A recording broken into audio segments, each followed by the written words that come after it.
Assalamualaikum warahmatullahi wabarakatuh. Salam dan bahagia. Baik, perkenalkan saya Silviana Marewahen Maran dengan NIM 2020-008145. Di sini saya akan memaparkan hasil kerja dari skripsi saya guna memenuhi untuk persyaratan sidang skripsi. Nah, di sini judul yang saya angkat yaitu analisis pengaruh pelatihan kerja, self-efikasi, dan perilaku kerja inovatif terhadap kinerja pegawai pada Balai Besar Kerajinan dan Batik Yogyakarta. Baik, untuk pemaparan kali ini ada 5 bagian. Yang pertama ada pendahuluan, yang kedua ada kajian teori dan hipotesis, yang ketiga metode penelitian, yang keempat hasil penelitian, dan yang terakhir adalah penutup. Nah, selanjutnya di sini ada bab 1 yaitu pendahuluan, di mana pendahuluan ini berisikan latar belakang dari penelitian saya. Terus yang kedua ada rumusan masalah, terus yang berikut ada tujuan penelitian, dan yang terakhir ada manfaat dari penelitian saya. Baik, bagian pertama di sini ada pendahuluan, di mana pendahuluan di sini terdapat fenomena atau gejala yang terjadi pada Balai Besar Kerajinan dan Batik yang mendasari saya untuk melakukan penelitian tersebut. Nah, fenomena pada Balai Besar Kerajinan dan Batik ini masih kurang baik dalam pengembangan inovasi, walaupun sudah memiliki sumber daya manusia yang banyak dan teknologi yang memadai dalam menunjang pekerjaan.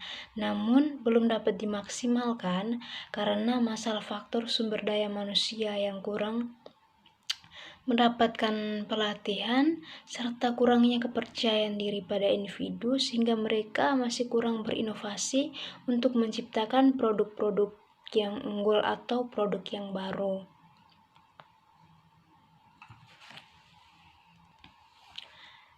Selanjutnya ada riset gap atau perbedaan hasil penelitian, di mana hasil penelitian yang dilakukan oleh Janatul dan Nurhayati yang menyatakan bahwa pelatihan kerja berpengaruh terhadap kinerja pegawai, sedangkan menurut Irma, di mana hasil penelitiannya sendiri menyatakan bahwa pelatihan kerja tidak berpengaruh terhadap kinerja pegawai.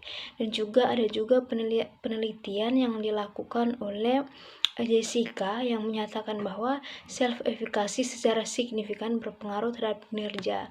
Sedangkan hasil penelitian yang dilakukan oleh Irma ini bertolak belakang dengan hasil penelitian yang dilakukan oleh Fauzan dan Dewi, di mana hasil penelitian mereka menyatakan bahwa self-efikasi tidak berpengaruh terhadap kinerja pegawai. Nah, maka dari itu saya sebagai peneliti selanjutnya, di sini saya akan memastikan atau mendapatkan hasil apakah self-efikasi pelatihan kerja dan perilaku kerja inovatif ini memiliki pengaruh yang positif atau tidak terhadap kinerja pegawai. Nah, selanjutnya di sini ada rumusan masalah. Rumusan masalah yang mendasari saya untuk melakukan penelitian pada Balai Besar Kerajinan dan Batik, di mana yang pertama di sini apakah pelatihan kerja berpengaruh terhadap kinerja pegawai, dan yang kedua apakah self-efikasi berpengaruh positif terhadap kinerja pegawai. Terus yang ketiga, apakah perilaku kerja inovatif berpengaruh positif terhadap kinerja pegawai. Nah, selanjutnya di sini ada tujuan penelitian. Nah, tujuan penelitian ini menjawab dari apa yang menjadi pertanyaan dari rumusan masalah. Nah, tujuan penelitian yang saya lakukan di sini yang pertama untuk mengetahui apakah benar pelatihan kerja berpengaruh positif terhadap kinerja pegawai. Terus yang kedua, untuk mengetahui apakah self-efikasi itu sendiri berpengaruh terhadap kinerja pegawai. Terus yang ketiga di sini ada perilaku kerja inovatif. Nah, perilaku kerja inovatif ini apakah berpengaruh terhadap kinerja pegawai.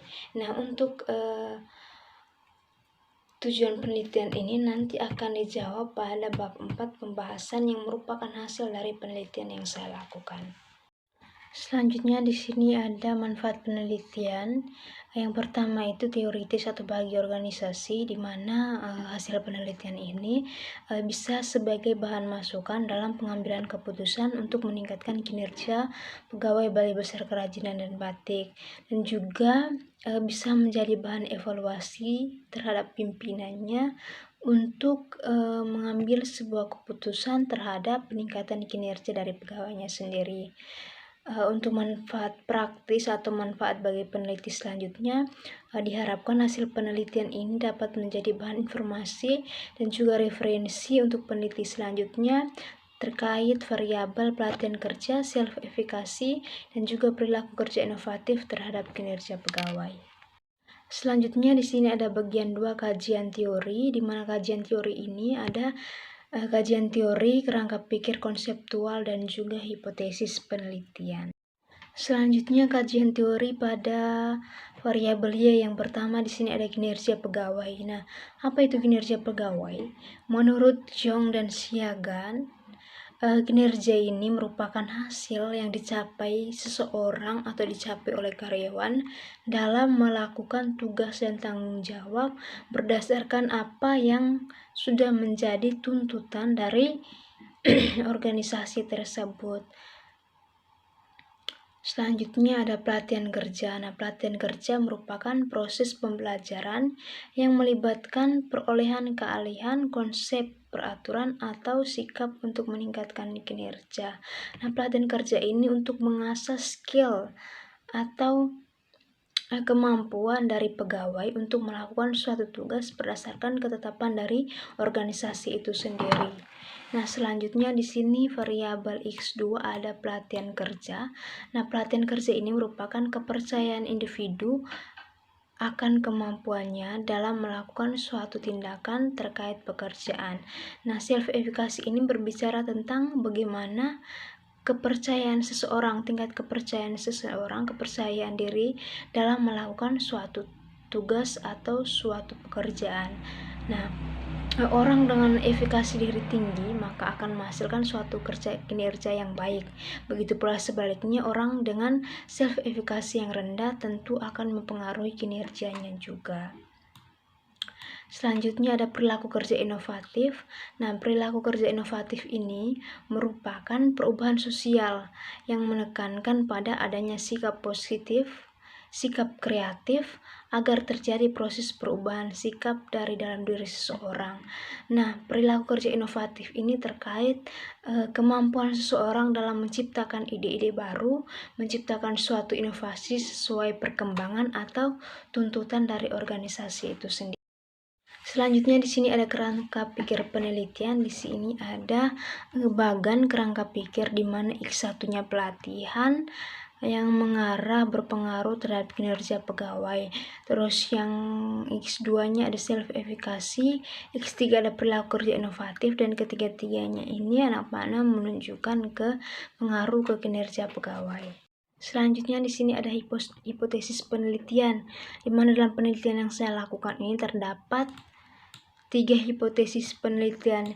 Yang pertama di sini ada pelatihan kerja berpengaruh positif terhadap kinerja pegawai. Ini merupakan hipotesis 1, terus hipotesis 2-nya self-efikasi berpengaruh positif terhadap kinerja pegawai. Hipotesis 3-nya perilaku kerja inovatif berpengaruh positif terhadap kinerja pegawai. Selanjutnya di sini ada bab 3, metodologi penelitian. Nah, dalam metodologi penelitian di sini ada populasi dan sampel, operasional variabel, dan juga teknik analisis data. Selanjutnya ada populasi dan sampel, di mana populasi yang saya lakukan, yang saya ambil dalam penelitian ini adalah seluruh pegawai tetap dan pegawai tidak tetap yang bekerja pada Balai Besar Kerajinan dan Batik, di mana populasi ini diambil langsung dari data internal organisasi. Untuk sampel dalam penelitian ini bagian sampel yang akan diambil dari suatu populasi, di mana sampel penelitian ini adalah pegawai-pegawai tetap dan juga pegawai tidak tetap Balai Besar Kerajinan dan Batik.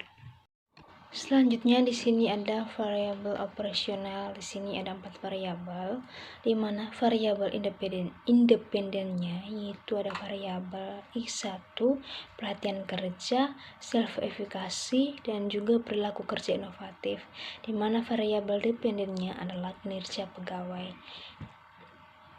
Di sini ada pelatihan kerja. Pelatihan kerja itu sendiri merupakan pendidikan jangka pendek yang menggunakan prosedur sistematis dan terorganisir sehingga tenaga kerja non-manajerial mempelajari pengetahuan dan keterampilan teknis untuk tujuan tertentu. Sedangkan self-efikasi di situ ada kepercayaan diri seseorang individu atau karyawan dalam melakukan suatu tugasnya. Sedangkan perilaku kerja inovatif di sini merupakan tindakan seseorang atau karyawan dalam menghasilkan sebuah ide-ide baru atau inovasi produk baru. Sedangkan kinerja pegawai merupakan hasil kerja secara kualitas dan kuantitas yang dicapai oleh pegawai dalam melaksanakan tugas sesuai dengan standar atau kriteria yang ditetapkan dalam perusahaan itu sendiri. Selanjutnya ada metode penelitian. Metode penelitian yang digunakan merupakan pendekatan kuantitatif dengan penentuan sampelnya menggunakan sampling jenuh. Nah, untuk teknik pengumpulan data yang saya lakukan, saya menggunakan kuesioner yang dibagikan ke seluruh karyawan atau pegawai untuk mengisi kuesioner tersebut. Nah, untuk teknik analisis datanya menggunakan SPSS. Di sini ada analisis statistik deskriptif, ada uji normalitas, ada uji multikolinearitas, dan juga ada uji heterokedastisitas. Untuk pengujian instrumen penelitiannya ada uji validitas dan uji reliabilitas, ada uji hipotesis penelitian, ada uji regresi linear berganda, ada juga uji parsial atau uji T, dan selanjutnya koefisien determinasi atau L kuadrat. Selanjutnya bab 5 ada hasil penelitian, di mana hasil penelitian ada uji hipotesis dan juga pembahasan. Selanjutnya di sini ada uji parsial atau uji T. Di sini kita lihat pada nilai T-nya. Apabila nilai T-nya lebih kecil dari T tabel, maka H1-nya ditolak, yang berarti bahwa pelatihan kerja tidak berpengaruh terhadap kinerja pegawai. Nah, untuk pembahasannya pada slide berikut.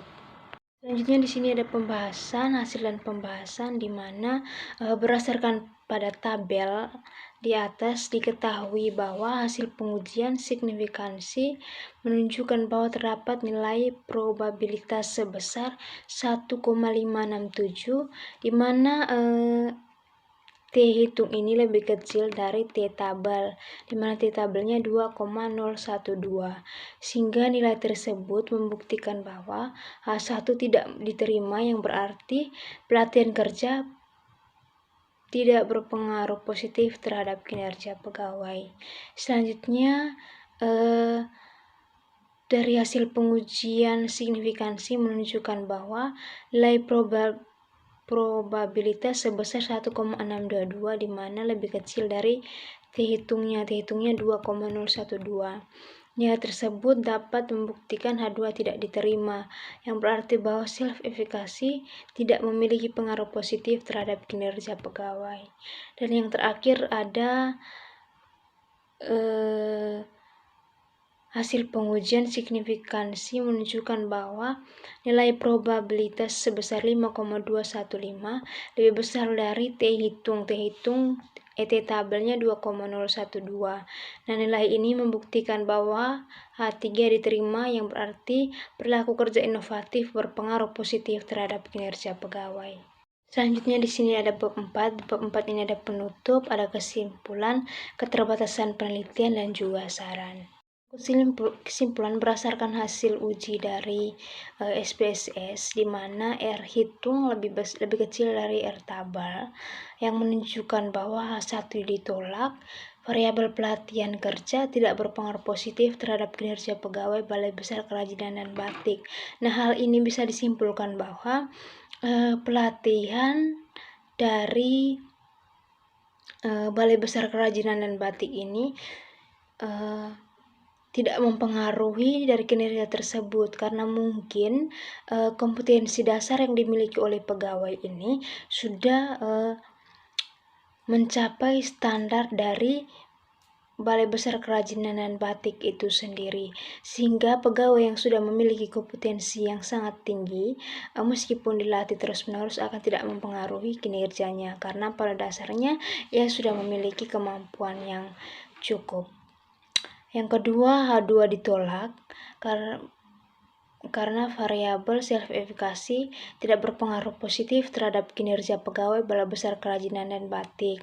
Hal ini juga sama karena Balai Besar Kerajinan dan Batik merupakan standarisasi di bawah pemerintahan, di mana self-efikasi ini merupakan suatu tuntutan atau kewajiban keseharusan yang harus dimiliki oleh pegawainya, sehingga pegawai yang memiliki self-efikasi tinggi ataupun rendah dituntut untuk memiliki rasa kepercayaan yang tinggi sehingga berdampak baik pada kinerjanya. Nah, selanjutnya H3 diterima. Terdapat pengaruh positif dari variabel perilaku kerja inovatif terhadap kinerja pegawai Balai Besar Kerajinan dan Batik. Maka dari itu, ketika perilaku kerja inovatif semakin baik, maka kinerja yang dihasilkan juga semakin baik. Begitu juga ketika perilaku kerja inovatifnya menurun, maka akan mempengaruhi kinerja variabel tersebut. Kinerja pegawai tersebut menurun juga. Di sini ada keterbatasan penelitian. Yang pertama, teknik pengumpulan data yang dilakukan hanya menggunakan angket sebagai studi permulaan yang hanya mengungkapkan permasalahan umum saja. Terus isi kuesionernya masih jauh dari kata sempurna, masih yang standar. Terus yang ketiga, hasil penelitian ini hanya menggambarkan ruang lingkup yang terbatas hanya pada BBKB saja. Selanjutnya di sini ada saran bagi perusahaan dan juga bagi peneliti selanjutnya.